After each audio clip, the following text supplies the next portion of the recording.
நாங்க அமைச்சரவையில் சேர்ந்த உடனே இன்னொரு கூட்டணியில் சேர்ந்துட்டோம்னு அதுக்கு பொருள் இல்லை. அது நான் ஏற்கனவே முதல்ல சொல்லிட்டேன். ஆட்சி அமைப்பதற்கு 2 இடங்கள் பற்றாக்குறையாக இருக்கிறது.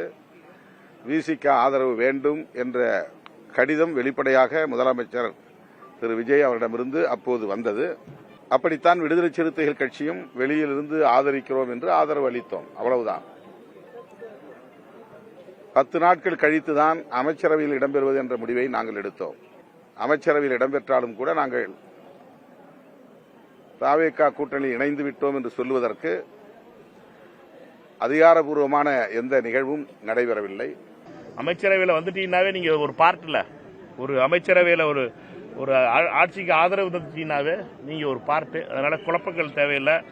அரசியல் நிலை என்பது நீங்க சட்டமன்ற உறுப்பினர் ஒரு கட்சிக்கு ஒரு முதலமைச்சரின் தலைமையில் இருக்கிற ஆட்சிக்கு ஆதரவு தெரிவித்து ஓட்டு போட்டாங்கன்னாவே அங்க நீங்க ஆதரவு நிலைக்கு வந்துட்டீங்க, தோழமை நிலைக்கு வந்து